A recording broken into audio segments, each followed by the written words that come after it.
तो राहुल गांधी कहता है कि इंडियन इकोनॉमी इज डेड। आपको ये मालूम नहीं है कि इंडियन इकोनॉमी डेड इकोनॉमी है? पूरी दुनिया जानती है कि Indian economy is dead economy, और बीजेपी ने इकोनॉमी को खत्म कर दिया है। 2014 से लेकर 2025 तक पिछले 11 सालों में क्या क्या प्रोग्रेस हुई है उसकी रिपोर्ट मैं आपको लेकर आया हूं। फिर आप जज करना whether the Indian economy is dead और फ्लरिशिंग लाइक एनीथिंग। आज तक जो हुआ नहीं था। 2014 में फॉरेक्स रिजर्व्स थे $300 बिलियन के, आज वो बढ़ करके $700 बिलियन के हो चुके हैं।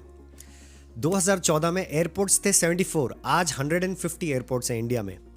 2014 में मेट्रो थे सिर्फ 5 शहरों में, आज 20 शहरों में मेट्रो दौड़ रही है। 2014 में रेलवे इलेक्ट्रिफिकेशन जो है, इलेक्ट्रिसिटी पे चलने वाली रेलवेज, उसका 21,000 किलोमीटर का इलेक्ट्रिफिकेशन हुआ था, आज की डेट में 62,000 किलोमीटर का इलेक्ट्रिफिकेशन हो चुका है। यूनिवर्सिटीज इंडिया में लगभग 676 थी, आज 1200 से ज़्यादा यूनिवर्सिटीज़ हैं। और पावर के मामले में बताऊं तो लगभग 35 गीगावाट्स के आसपास की पावर हुआ करती थी 2014 तक, आज 181 गीगावाट्स।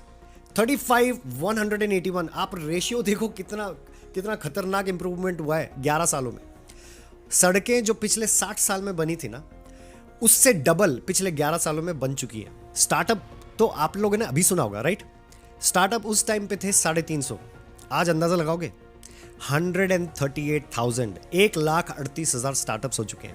इलेक्ट्रॉनिक्स एक्सपोर्ट्स $7 बिलियन के आसपास के थे, आज वो बढ़कर के $23 बिलियन तक हो चुका है। सेंसेक्स 25,000 के आसपास था, आज 82,000 चल रहा है। एंड राहुल गांधी कहते हैं कि इंडियन इकोनॉमी इज डेड। थोड़ा सा आप अंदाजा लगाना कि राहुल गांधी किस मापदंड में इंडिया को तोल रहे हैं। हम लोगों को किसी चीज की कमी नहीं है इस वक्त। We are blessed to have Modi ji as a supreme leader. और जब राहुल गांधी कह रहा था ना किसी इंटरव्यू में कि इंडियन इकोनॉमी इज डेड, उस समय पर भारत रिकॉर्ड तोड़ रिकॉर्ड्स बना रहा था। I mean purchase manager index है PMI, वो 59.2 आया है। एक्सपोर्ट्स हमारा $825 बिलियन का है। एक्सपोर्ट्स हमने एम्प्लॉयमेंट जनरेट किया $49 मिलियन एंड अबाव। ठीक है, हमारा सेंसेक्स चल रहा है 85,900 के आसपास।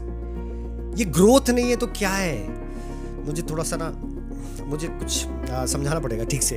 ठीक है, मैं जल्दी से थोड़ा सा पैसे कमा लूँ, अपनी फैमिली सेटल कर दूँ। I will be on road railing out against such politician. खड़े भी नहीं रहने चाहिए आसपास। आपको पता है ऑपोजिशन कितना प्यारा होना चाहिए कि मोदी सर के अगेंस्ट में मोदी सर ही खड़े रहें, तो कितनी सुंदर ऑपोजिशन होगी। आप इमेजिन करो कि मोदी सर खुद की कमियां ढूंढ के खुद ही बता रहे हैं, ऐसा ऑपोजिशन होता है। सो प्लीज सोच समझ के वोट करना। Thank you so much for watching this video again, and stay fit and stay healthy, because if you're healthy, the country